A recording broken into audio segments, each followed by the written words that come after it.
Senator, in its current form, the $410 billion spending bill is not one you're going to vote yes for, is that right? I'm not going to support it, Greta, no. I think there are substantive problems and definitely perception problems. We're running more than $1 trillion deficit. Our national debt is going up more than $1 million every minute. And this bill, over the next 10 years, will add $250 billion on top of that. I mean, think about this. If we just held the line for the next 7 months of this fiscal year, we'd save 7 months. We'd save $250 billion. That's more than a third of all the money we're being asked for to reform the entire healthcare system in the country. So that's the substantive problem. The perceptual problem is so many Americans are tightening their belts to try and get through these difficult times. I think it's important for Washington and the federal government to show solidarity and do the same, to give up some of our projects, to show that we can tighten our belts. I mean, even for 7 months, that's not asking for too much. Well, you are one of the few Democrats, Senator Feingold, and I might add from the great state of Wisconsin, which I always add.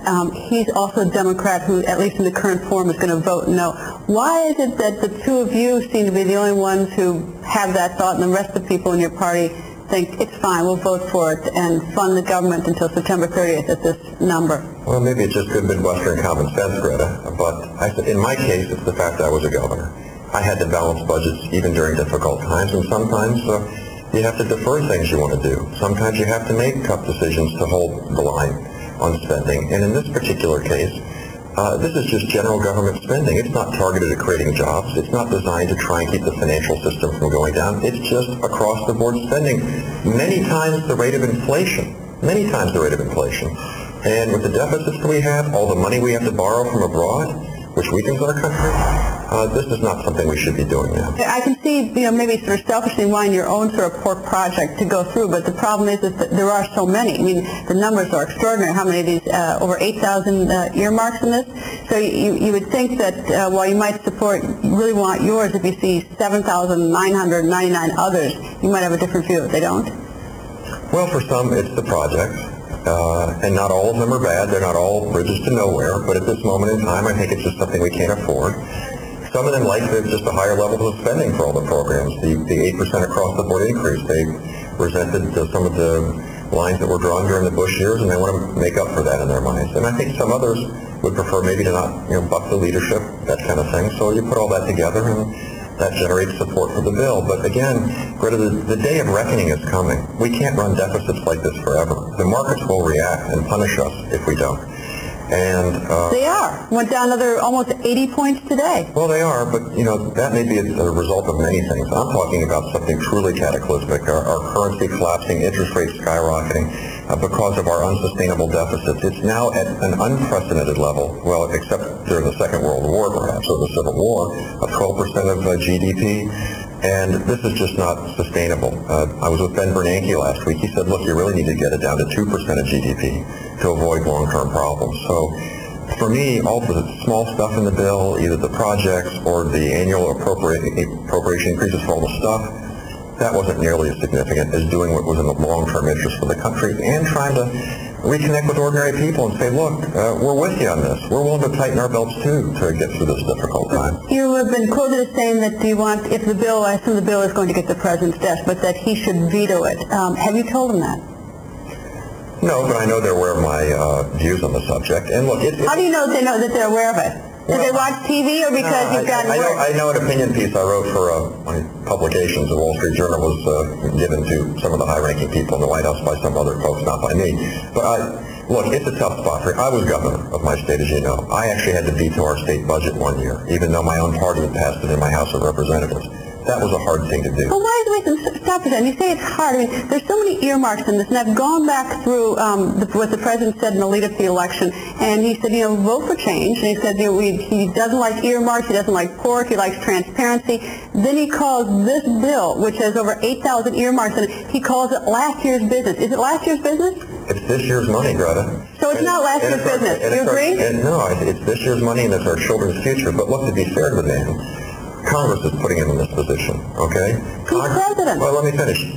Congress is sticking in the 9,000 earmarks. Congress is increasing spending many times the rate of inflation across the board. We should not do this to him.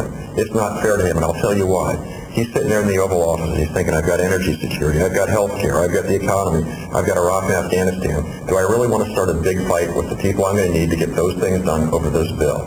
Now, my advice is to him to, draw a line of veto, but I can see why he would reasonably say, you know what, this is a hard thing. I may have to hold my nose on this because these other things are just more important. But we should not put him in that place. It is wrong for Congress to do that to him. But he's got a choice. He can either say no to Congress or he can say no to the American people. I'm going to do exactly what I said, and I'm going to tell Congress, you come back with a bill that really makes sense. This is this year's business that's consistent with what I ran on and told the American people, and the truth is that the government isn't going to shut down. We'll get another sort of stopgap bill. This is not the end of the world if we don't get this voted on, right? No, we're talking about that just for the next 7 months, maintaining the current level of spending, just for 7 months. Saves us $250 billion over the next 10 years. Not bad.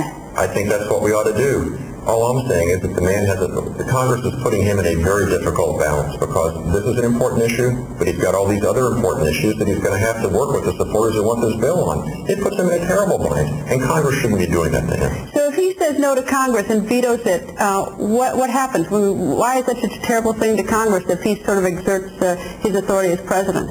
Well, I'm sure he will, but he's got to pick his spots. You can't fight with Congress on everything, otherwise nothing gets done. Congress has an approval rate of very low. He's got a high one. I mean, he's in the catbird seat on this. He would tell the American people, when I said change, when I said transparency, when I said no earmarks, when I said, no pork, I meant it. Well, I think we'll get the best indications of that in the budget he's putting together. We'll consider over the next couple of months. But look, you're preaching to the choir. I think we should defeat this bill. I'm just saying that it is Congress that is putting him in a very difficult position. And if Congress exerted the kind of self-restraint that it should, we wouldn't even have to deal with this. Well, why won't Senator Reid? Why won't Speaker Pelosi? Why don't they see it that way? Well, as you know, I'm kind of an outlier in this, so you'd have to talk to them. But I don't mean to make you my straight man for this. Well, you're asking me to make the argument that, for them, that I don't embrace, but I think I outlined some of it for you. There are some people who want more funding for these programs because they think it was too low under the Bush years, and they view this as kind of, catching up. Some people like the projects for their home state, and for them that's kind of tips the balance that way. And then some others, just don't want to go against the grain because it's always hard to do that. And that's human nature, but from time to time, you have to do that. What are the people back in Indiana saying? They're calling into your office. Well, they liked the way I governed when I was governor, a fiscal pragmatist, someone who balanced budgets, left the state with the largest budget surplus in our history, and never raised taxes. So that's the way we'd like to do it in Indiana. It's a little harder here in Washington, but I'm trying. Senator, thank you very much. Nice to see you, sir. Thank you, Greta.